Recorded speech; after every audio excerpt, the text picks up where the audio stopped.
Hello, everyone. Welcome to the final session today on regulatory growth and sustainability.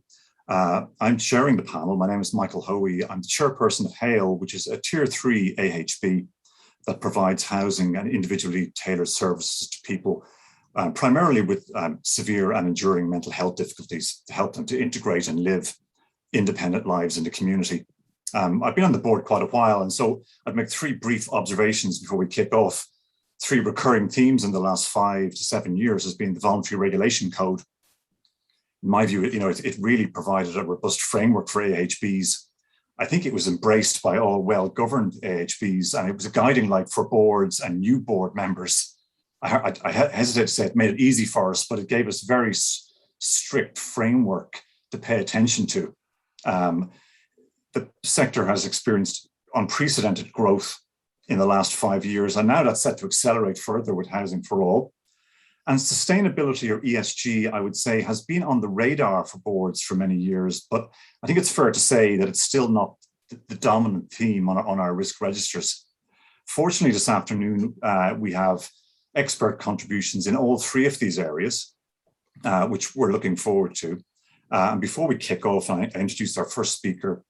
If you've got any questions, we'll take them at the end. It's a fairly tight time frame using the chat function, and we'll do Q&A and catch hopefully as many questions as possible at the end. So without any further delay, I'd like to introduce our first speaker, Susanna Lyons, who many of us will be very familiar with, the Chief Executive Officer of the approved Housing Bodies Regulatory Authority. And Susanna's going to update us on all the activity that's been going on. It seems like they're in the background. This is not just a transition year. There's a lot of hard work going on, and many of our teams are working with Susanna's team in that regard. So over to you, Susanna. Good afternoon. Thanks, Chair. Firstly, thank you for the ICSH for the opportunity to speak today. We're going to give you a whistle-stop tour in relation to AHBRA, the context, our powers and functions, our vision and mission, our phased approach. I am going to focus a lot on the standards, I'd like to thank the Minister for setting us up this morning in relation to the importance of these and the critical area that we're working on in relation to our delivery. So let's just think about some context. The context is that the Housing Regulation for AHBs Act of 2019 was actually the legal framework which provides for the purposes for protecting housing assets provided and managed by AHB. So it really is the entire legal framework as to how we exist. The legislation itself seeks to support stronger governance, improved financial viability, financial management, property and asset management, and tenancy management by AHB. So it really puts a framework in place in relation to safeguarding both assets and tenants and the AHB sector itself. So the legislation, the real remit of it was actually central to this was the establishment of AHBRA, and that actually happened on the 1st of February 2020. So we are leading the implementation, we're leading the implementation of this statutory regulator. And it really is about those four key foundations. And this is a very, very important and critical time for the regulator. So we've heard over the last couple of days or the morning sessions in relation to the absolute importance and the key delivery partner that AHBs are in relation to the provision and delivery of social housing. We've also heard very clearly about the increase in demand, the change in funding mechanisms, the change in delivery models, and the expectations on the sector and individual AHBs to deliver. And alongside that is the introduction of the new regulatory framework. So our experience and knowledge from other jurisdictions is actually well-designed and effective regulation can actually foster confidence and create an environment that encourages growth and innovation. And that is exactly what we intend to do as your regulator. So in relation to the regulatory context, as I mentioned, we're established under law, but really what we need to understand is on the left-hand side here, all the blue numbers, I don't know whether they're coming up on your screen, is in relation to what is the role of the regulator. So the regulator is here to protect housing assets, for cooperation and facilitation, for education and guidance. It's about sustainable growth. It's about safeguarding both current and future investment and homes. And on the left-hand side is what we know about the sector that we learned over the last number of years under voluntary, which is, there's about 4 billion in housing assets. We anticipate about 470 AHBs transferring across and being deemed as registered under the new statutory environment. We know there's more than 43,000 homes out there, and that there's been substantial investment by the state in this sector, and that it's diverse and different and delivering across multiple platforms, a key delivery partner with multiple regulators. So we, as the regulator for the AHBs and the AHB sector, have a number of key functions. So number one is in relation to a register, something that we didn't own under the voluntary. So we will establish and maintain a register, and we will register new AHBs. We will publish standards for approval by the minister. We will build guidance in relation to that. We will build an assessment and compliance framework. We will ensure facilitation and communication and guidance across this entire platform. The other key functions and powers that we've been given that are completely different from the voluntary is that we have powers of enforcement and investigation and intervention, the cancellation of AHB status. But this is an important regulatory framework, and it's about, we're here for the long term, it's not the short term. But let's talk about our vision. Our vision as a regulator is a sector in which AHBs demonstrate best practice in relation to those 4 key areas, the pillars of your regulatory framework: governance, finance, property and tenancy management, and AHBs who provide quality homes. So this isn't about just today, this is about current and future. It's about sustainability, it's about viability of organizations over the long term. So our mission is absolutely aligned to our regulation. It is to protect housing provided and managed by AHBs, and our remit is to do that through effective regulation. And so if you're going to be a good regulator, you need to understand the sector within which you're regulating. And I think this morning there was some really fantastic presentations, and also you can see there is so much going on in this sector. And this sector delivers across multiple areas. It has different types of delivery models, different types of focus, and all of them are relevant and important. So we've large and growth AHBs. We've got AHBs that focus on care and support, with housing as an element of what the overall delivery of those organizations. We've got organizations that deliver critically in relation to the homelessness services. And then we've got small AHBs that are parish-based and making significant contributions in their parishes. So we need to understand that, and as a regulator, we need to be agile. We need to apply proportionality, transparency and accountability, and really ensure that we deliver a risk-based regulator. And that risk-based regulator should focus on the key risks to the sector, to understand risk concentration and risk trends, and understand where there are weaknesses pertaining to longevity, sustainability, and viability. So yeah, I really need to thank the Minister this morning for actually mentioning the standards, and at this critical juncture. So being a bit selfish in our conversation this afternoon with you, really to focus on those standards. And the standards are the foundation of any regulatory framework. But I think it's important for the sector to understand they are just one piece. So the delivery of the standards, while they're a single step, they are an important single step, but they fit into the entire regulatory framework. So when we talk about sustainability, we're thinking of it from the sustainability of AHBs and of the sector itself, and the longevity, scalability, capacity and capability of AHBs. So sustainability through effective regulation, and what does that look like? So if we think about our 4 cornerstones or pillars, it's the governance, financial management, financial reporting, performance and asset management, and tenancy management. So number one for us, if we're going to link in to the premise of sustainability, good governance is the cornerstone. Financial viability is absolutely critical. But all morning we've heard about growth and growth and growth.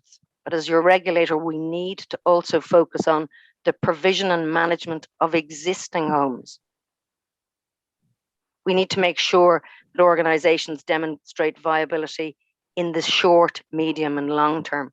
You don't get to the long term unless you can survive the short term. It's about ensuring that tenants actually, that they're assisted in the sustainability of their tenancies and their homes.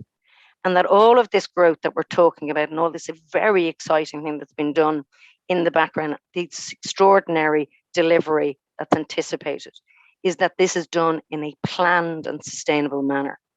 So it's about organizations demonstrating capacity and capability. It's the ability to maintain existing and future tenancies.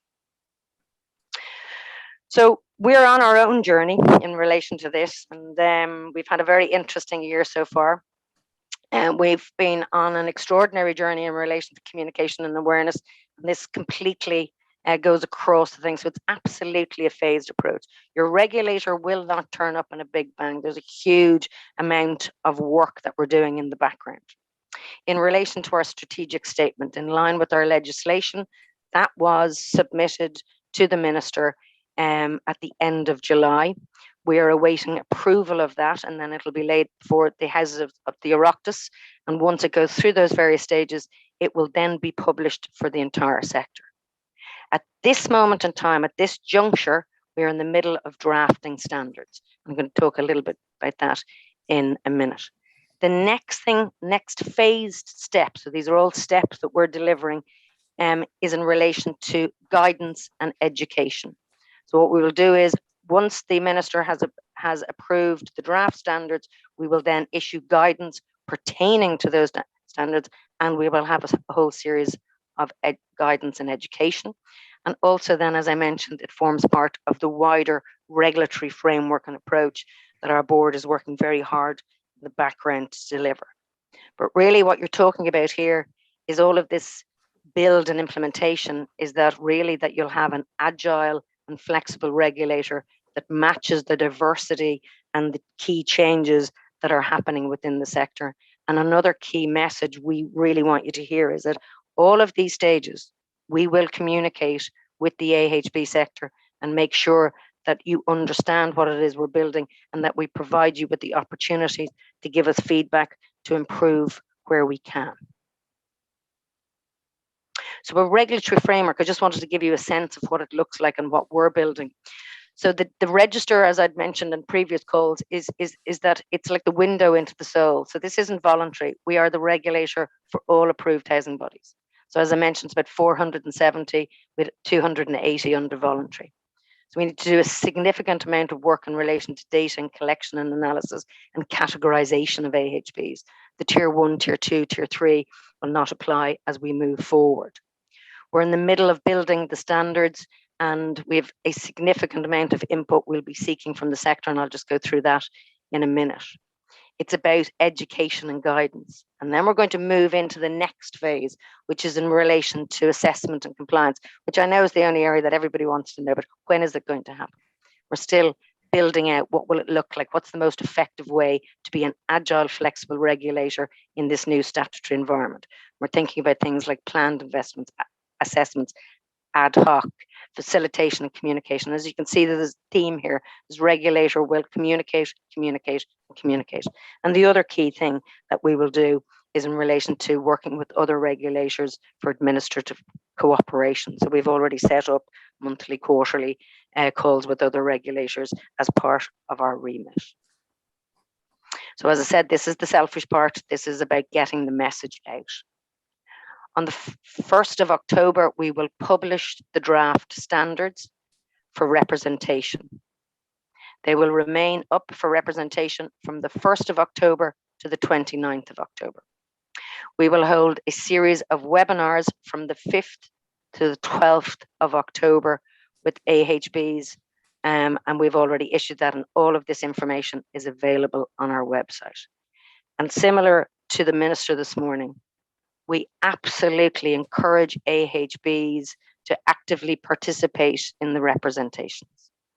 And just for clarity purposes, standards are absolutely like the foundations of a house. If we went and built the regulatory framework in advance, it would be like putting the windows into a house without foundations. So you must start and do your phased program. So without any further ado, from our perspective, it's really understanding that this is a phased approach. Familiarize yourselves. If you attend the webinars, understand what we talk about, the wider regulatory framework, make your representations, make your voice heard, engage with us if there's any questions. But in relation to the overall of this regulator, it will be agile, flexible, transparent, and proportionate.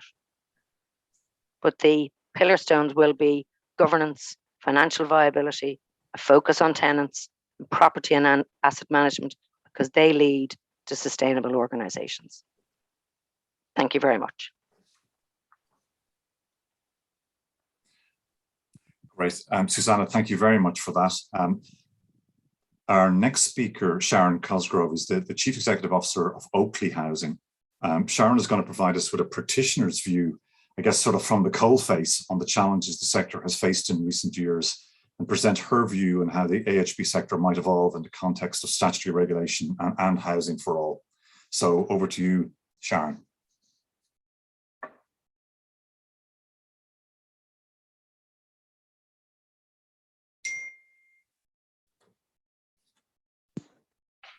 Okay, thank you, Chair. Thank you to the ICSH for inviting me to speak today. I think it's a very interesting topic, just given in light of the Housing for All publication and the incoming statutory regulator who we've just heard from. Today I'm going to talk about, really just give you a little bit of an introduction to Oaklee Housing. Look back over the last few years, really our regulatory journey during a period of quite significant growth, really from our point of view. A little bit of honesty in terms of the challenges we faced and the learning that we've gained through that period. And then looking ahead, the establishment of the regulatory authority and the role for AHBs and in a Housing for All period. So just in relation to Oaklee Housing, we're a Tier 3 AHB. I guess we'll be categorised as a large and growth AHB under the new regulatory framework. We were established in 2001, which is obviously 20 years ago. And we now have, I think this is a picture of June, the end of June, our housing stock around the country, just over 2,000 homes in management, mainly general needs and for families and some supported housing, but generally in partnership with care providers or supported housing providers with specialisms.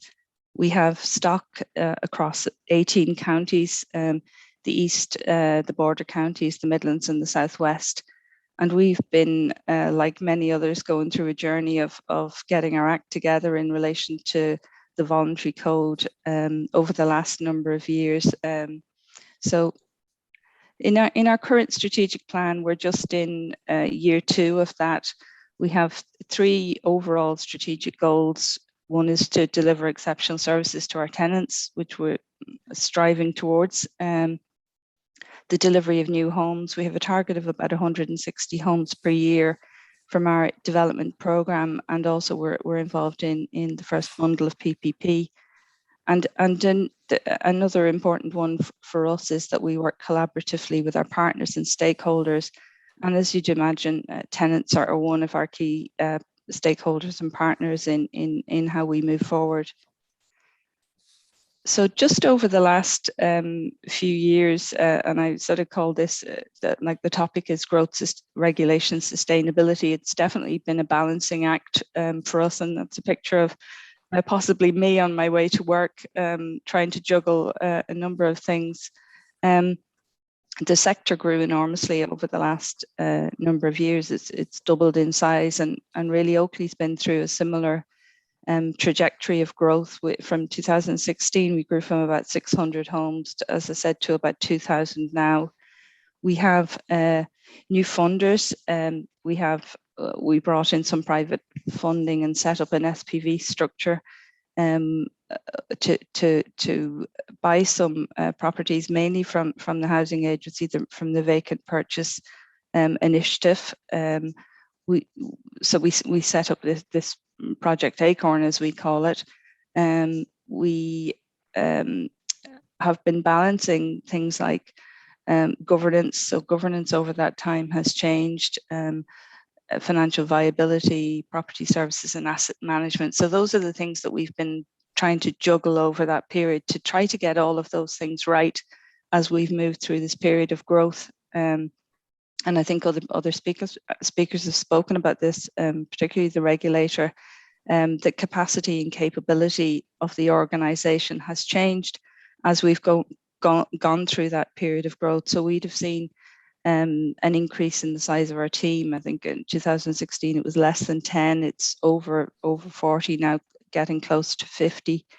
Our governance structure has changed, and there's been, I guess, a real focus and a changing focus on risk management, the need for financial acumen on the board, things like internal audit. So all of those things have really been things that we have taken on board and tried to focus on as we've gone through this period of growth and also through this period of voluntary regulation.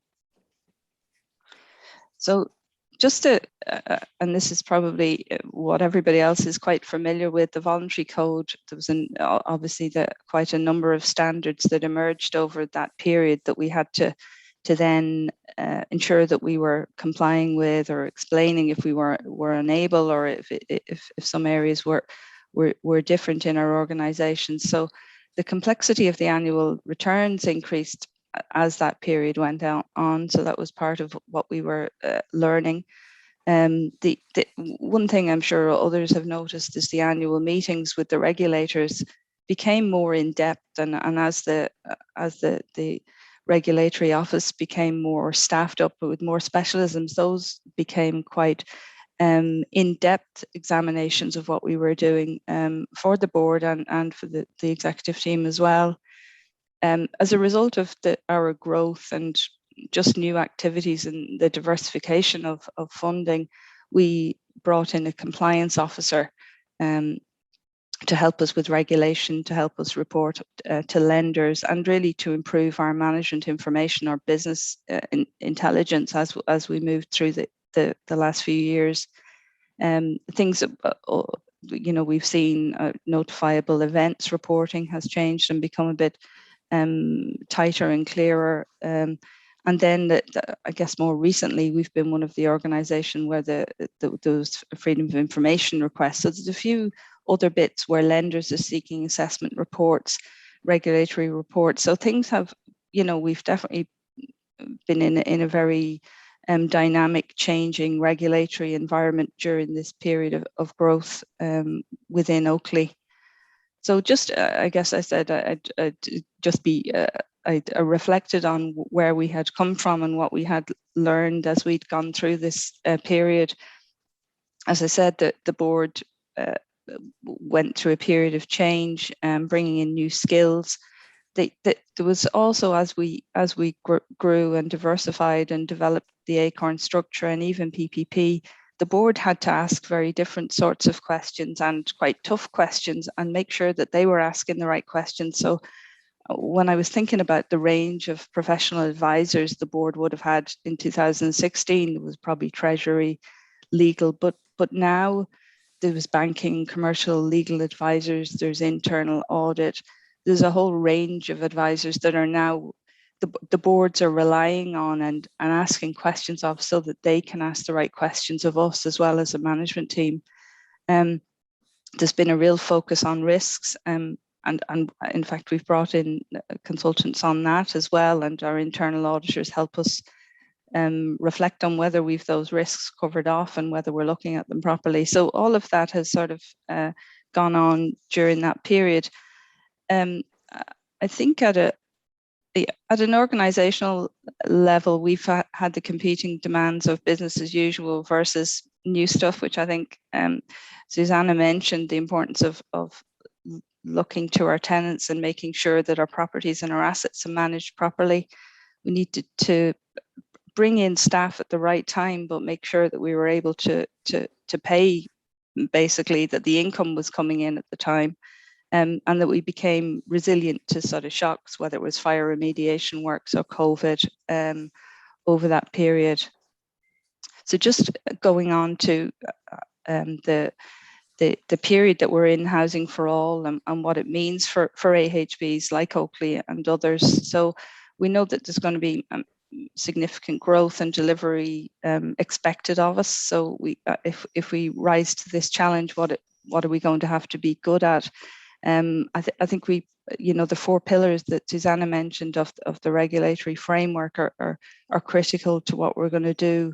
That we have the board right, that the people are right, we have the board, the executive team, the right talent at the right time, and that's going to be difficult when there's competing demands. We need strong finances, and when you look at Housing for All, there's a few things in there that are going to probably present us with some challenges or some questions. There's going to be more construction. There's a reform of differential rents. There's a refined CAF. It'll be interesting to see how that impacts on us. And then new lenders coming into the market, as well as the HFA. So we have those. Property and assets, of course, is going to be massive, I think, for us. And no doubt the regulator is going to be asking us about that. How are we going to meet the 2030 energy targets and the minimum BER rating? And how are we going to engage with our tenants as we move through this next phase of regulation and growth? So just to finish off now, the sort of looking ahead at Housing for All and AHBRA, the regulator, I think we've been through the growing pains and the learning pains of voluntary to statutory. I'd hope that we've got ourselves in good shape as a sector and as organisations, those that have been working closely with the Regulation Office. I think when you look at the growth that's required and what a number of us will be aspiring to do, I think it's going to be very challenging for a number of AHBs meeting the standards and the assessment cycle. So I think that is still going to be an issue. And as Susanna said, the regulator is going to have powers to address problems. So one of the other things I thought about was the fact that our assessments are likely to become public, our summary of our regulatory assessments, which is the case in other jurisdictions. So I think the reputation of the sector is something we're going to have to keep an eye on, really, that's protected as we move forward, or funding and sustainability of the sector is going to be an issue if we don't.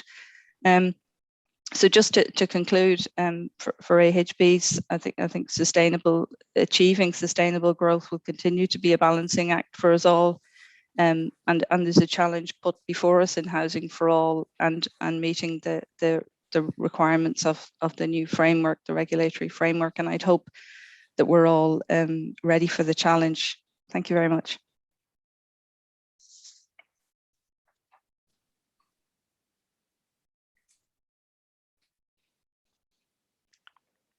Great, thank you very much, Sharon.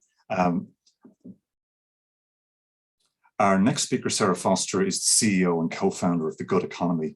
There's some fantastic collateral on their website, and I definitely advise all of you, when you get the time, to go in and do some background reading. Today, Sarah is going to talk about building a sector standard approach to ESG reporting.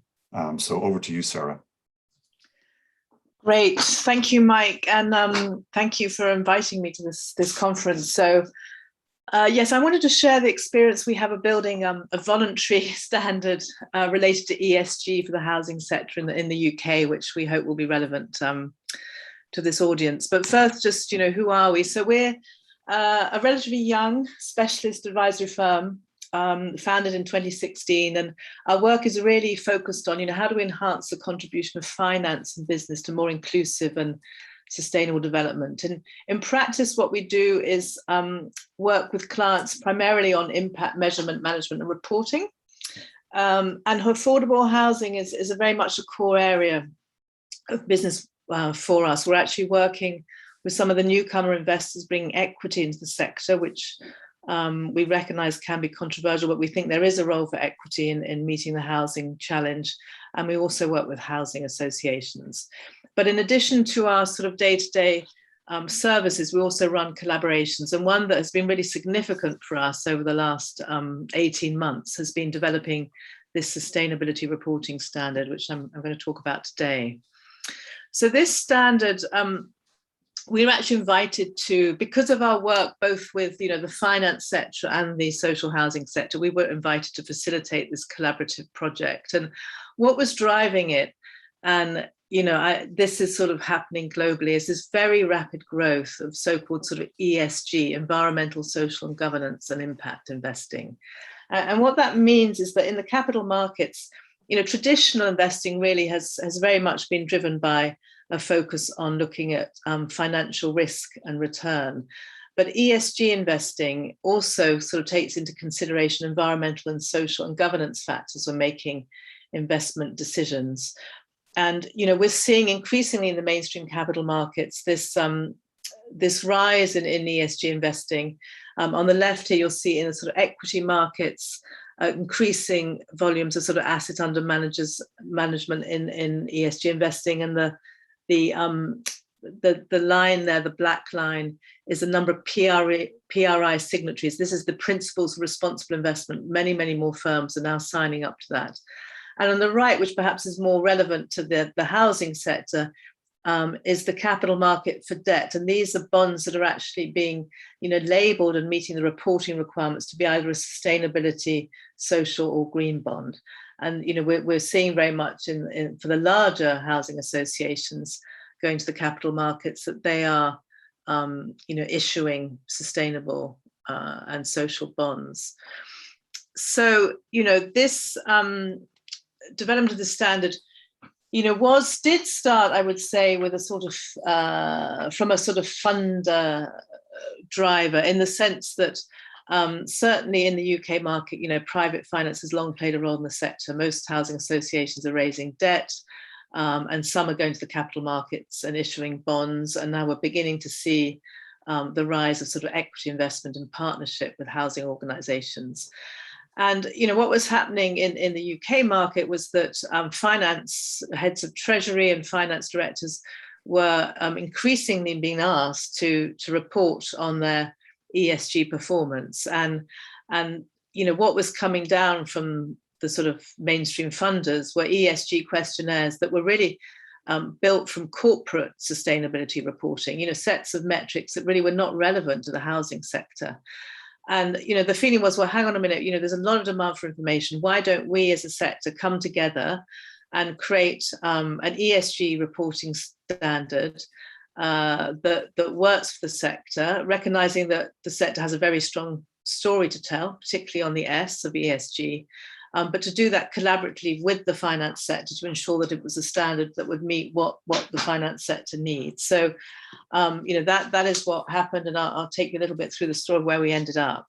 What I would say, though, is, ESG is typically thought about more in terms of sort of risk mitigation, reputation management to some extent. But what you're seeing globally as well is this increasing interest, and some of you may be familiar with the Sustainable Development Goals, but this sort of notion that, the private finance and business can contribute and needs to contribute to the Sustainable Development Goals if really, we're going to kind of create a world of kind of, no poverty, of prosperity, and to meet the climate challenge. And what we at the Good Economy believe is that good housing, along with good jobs, are really the bedrock of sustainable development. They fit, affordable housing fits within SDG 11, but there's plenty of evidence, and I'm sure all of the practitioners here know, that good housing really has many positive effects, including on health and well-being, on employment, on education, but equally, we need to think about the climate challenge in relation to housing, and that is part of this standard. So there you'll see on the left, so this is available, as Mike said, so I'll share the link at the end. So the development of the standard really was a participatory process. It took about a year to develop. And the end goal really was to provide a consistent, credible and transparent way for all housing providers to report on their ESG performance to funders, but also other stakeholders, we would say including tenants. This is a voluntary disclosure framework. We did liaise with and engage very much with the government and the regulator in the UK throughout the process. Well, the regulator for England and Scotland's actually just come on board. But ultimately it's a voluntary framework that's really trying to provide something that's practical and useful as a structured way of reporting on ESG for the sector. We had an initial working group of 18 that came behind the development of the sector. So you can sort of see their logos there at the bottom of that front cover of the white paper. And it was a good mix of housing providers, some of the big funders. So we had M&G, we had NatWest, Pension Insurance Corporation were part of the group, but also some of the service providers like Savills and Trowers and Hamlin were part of the working group that helped sort of both actually fund and lead the development of the framework. We put it out as a draft framework in the summer of last year. We had over 400 written responses and inputs into the criteria, and the final version 1, I would say, was published in November. And what we then did is say, okay, we welcomed everyone to sign up as early adopters. And right now we've got just over 100 housing providers and investors and lenders signed up. I would say actually what is significant is pretty much the whole of the financial sector have signed up to it. So we've got all the big banks, L&G, M&G, all the major investors. And in the housing providers who are early adopters, we have a really good mix of, some of the larger players, but also small scale and sort of more rural housing associations. So it can work for everyone, even if you're not looking for funding, we would argue. And why is that? Well, I think because, what the standard was built to do was it's a complement to regulatory standards, right? So this is focusing on social, environmental, and governance criteria. And these are the themes that have come out in the standard. So the first, I won't go into all of them, and you're very welcome to read, the detailed criteria are available. But I think, clearly, affordability, genuinely affordable housing is just, we have a massive affordability crisis. So understanding and measuring the affordability of housing and the security of tenure on the social side was seen as extremely important. Building safety and quality, clearly very important. Resident voice and resident support, are very much at the heart of the standard, that it's not just housing, but it's services that support people in their lives. And also placemaking, recognizing certainly for some of the larger housing providers that they're playing a critical role in placemaking. On the environmental side, climate change very much front and center. The housing sector, has net zero targets. There's lots of questions about how that's going to be funded. And this is also a very important area for investors who themselves are making commitments. So that there's detail there, but also ecology and sort of biodiversity fits here. And then governance, I would say really the governance criteria primarily map in to existing regulatory standards. But there were some that were felt to be important by our the people involved, including staff well-being, particularly during COVID. I think there was a feeling that, looking at staff well-being was an important area from an ESG perspective. So the principles really behind this standard is where there are existing regulatory standards, use them. So, on building safety, they just map into existing standards. But they do go beyond, I would say, regulatory standards to focus on these topics, but using criteria primarily based on what housing organisations already measure and have data on. We were not trying to create a data burden, it was just trying to create an organising structure for reporting. So just, now the commitment by early adopters is to actually report against the standard, either as a separate sustainability report or in their annual report by the end of October. And so many are beavering away. Some housing associations have already issued sustainability reports. Clarion, I think Optivo, there's quite a number that are now out there in the public domain. And, the good news is we're hearing that these ESG metrics are meaningful, that actually these are all, matters that are important to business strategy, and actually can really help tell the story of an organisation. And in fact, some organisations, Link in Scotland, has actually structured its business plan around these different themes. What we're also hearing is that, this sort of reporting, these are critical matters, and it needs buy-in at every level of the organisation, starting probably with the boardroom, CEOs, but down to the front line. The third point we're hearing is that although, we did initially, the demand for this information was being driven by the financial markets, and we worked, with treasury teams.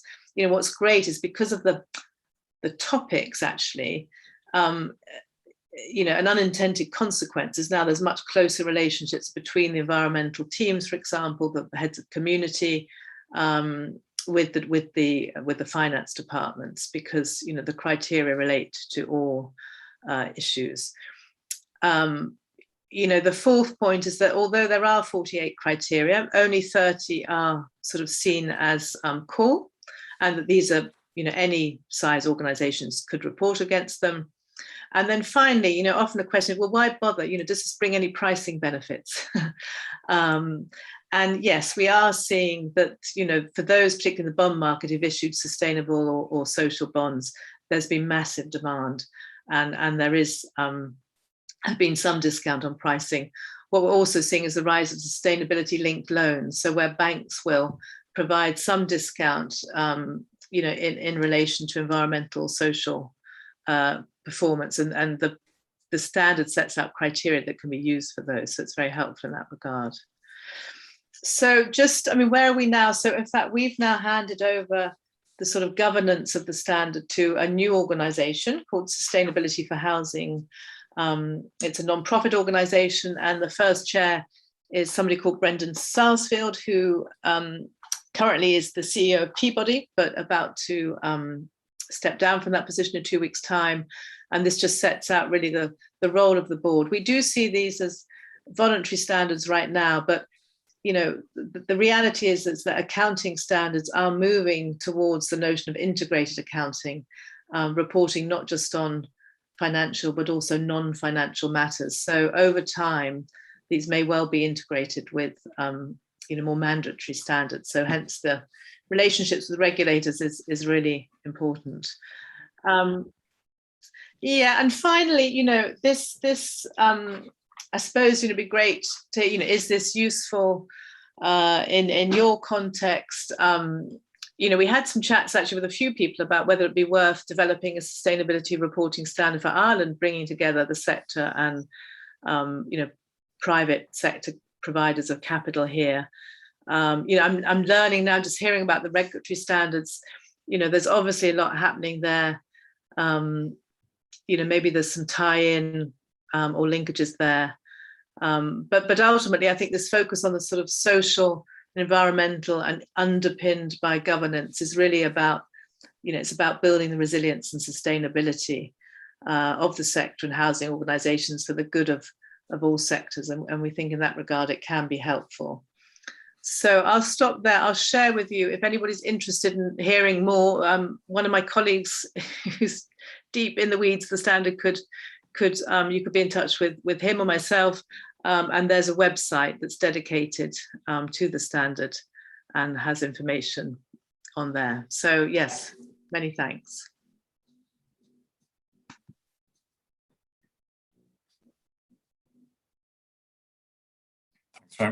Thanks very much, Sarah. Finally, Stella McCurvey from the Department of Housing is going to take us briefly through a research project initiated by the department looking at the future for the AHB sector. So I'll quickly hand over to you, Stella, and then we'll hopefully try and squeeze in some Q&A.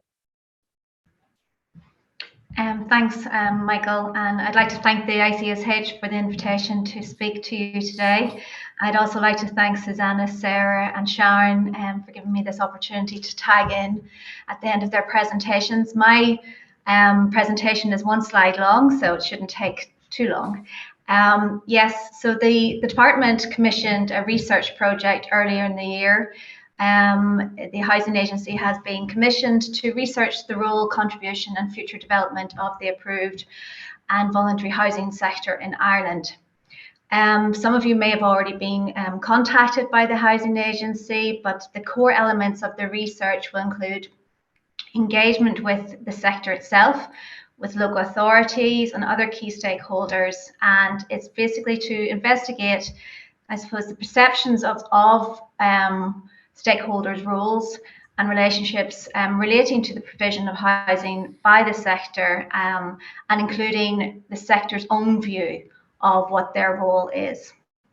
They will also be doing secondary analysis of available Irish data about the sector, and also looking at the AHB sector in other jurisdictions.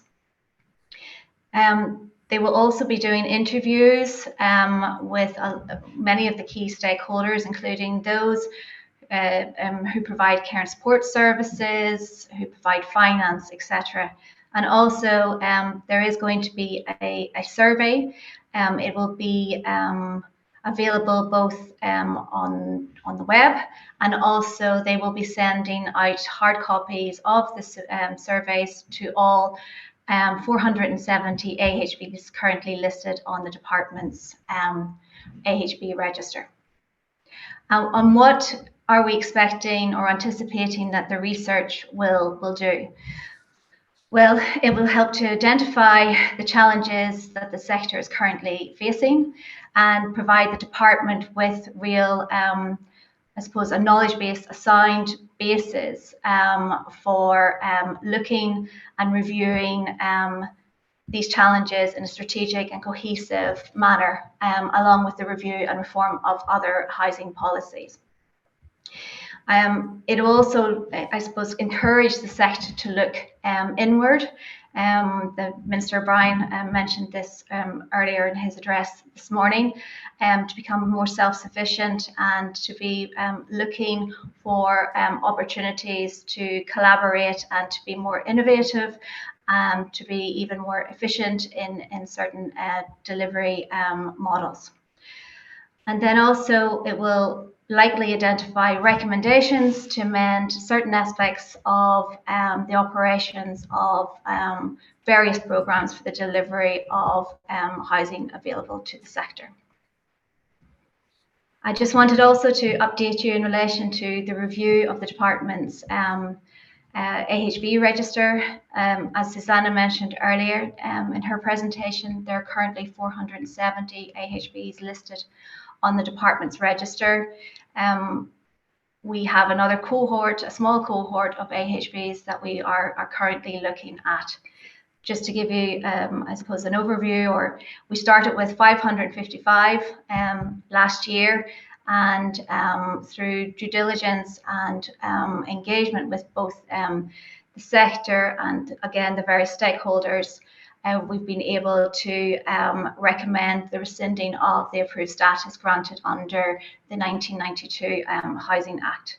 In particular, I'd like to thank Kevin Ryan from the ICSH for all his help in encouraging the ICSH members to reply to any queries that we've issued. Thank you.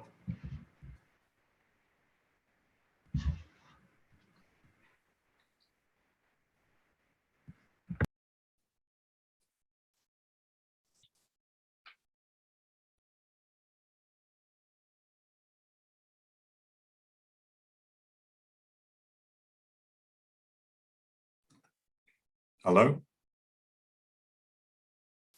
So am I back live? Yeah, sorry.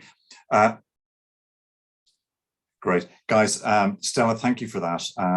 Lots of really interesting questions in the chat room. Each one of them, or one or two I'm looking at, would take half an hour in terms of the impact of ESG on sustainable reporting and greenwashing and stuff that you could really disappear down on. If I have time, we're very tight for time now, so if I can just take a few of the ones that have the sort of most likes against them.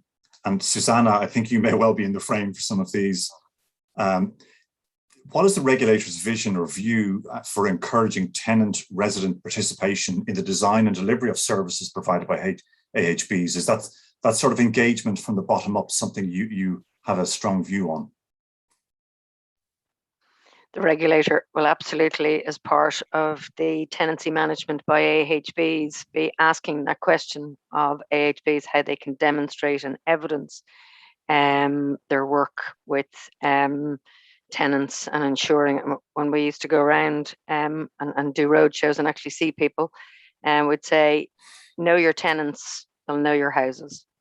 So absolutely, the statutory regulator will be seeking to evidence and demonstrate from AHBs how they're actively ensuring that their tenants are participating in their programs. Great. I think one obvious question, I know it's something you're going to be dealing with in your working groups this year, Susanna, is your view on ESG reporting, particularly for the larger and growth AHBs. Is that something that you see the annual returns of evolving into additional reporting requirements, or just integrated into it in some way? I think it would be a little early at this stage, at the very, very early stages, but I will say very clearly that as part of the property and asset management standard, of course, we'll be asking organizations how you're thinking about your longer term sustainability, how you're reinvesting in your properties, what's the organization's focus in relation to energy refitting. And then actually, Sarah just brings up such really important and very interesting, we think about the other side, which was the original of corporate social responsibility, and now we're really shifting it. And so AHBs are actually very attractive to a number of funders out there. But same thing again, it's about partnership. It's, are you matching the right ethos? Don't fill in forms for the right reason, actually make sure that you're matching. So if we'll be focusing very much on our standards and delivering those out, but absolutely as part of our regulatory framework, ESG absolutely isn't going to go away. It really is an important part of the sector. And this sector itself needs to think outside the box in relation to true diversity of its funding, which we have yet to see really a significant level of that. So if there are funders out there that are really good corporate matches and funding matches, then it is something that we'd be interested in looking at as to how AHBs are reviewing that type of thing. Great. I think I've got time for one more question, and for Sharon this time, and this is sort of close to my heart with Hale, is there a chance or a risk that specialist housing might be forgotten with the drive for output in the new Housing for All plan, as there's focus on scale and numbers, for example, with people with disabilities? Is that a risk, Sharon, or would you have a view on that? Yeah, I was looking at the Housing for All plan, and it almost ticks every box. There's disabilities mentioned, older people, travellers, asylum seekers. So yeah, I think it has to be more than just ticking a box. We've got to make sure collectively, or as a sector, that particular groups aren't lost in the drive to meet the high targets. And maybe there is a requirement on the large and growth AHBs to think about that in how we move forward with our plans. I know it's something that's come up at our board at a recent strategy session. How do we include some bits like that, and at our management team? I think there was, I think even in the Housing for All plan, it talks about new models of organisations of AHBs and group structures. I think in those group structures, a bit, if you look across the water, there's probably going to be some specialist AHBs within group structures that will be, protected. And I don't mean that in the sort of a patronising way, but that we make sure that we do ensure that we're targeting all sectors of society and all special needs groups in how we grow as a sector and how we deliver. Great. Guys, I think we are officially out of time. I'd like to thank the speakers again for the excellent presentations and for all the conference attendees and questions. The final point for me would, again, as the previous chair had said, a reminder of the Community Housing Award ceremony at 5 p.m. tomorrow, and to try and make sure that if you don't make every session tomorrow, try and dial in for that, to pay respect and attention to all the all of the participants in that. So that would be great. And I think we're done. Thank you very much, guys. Thank you.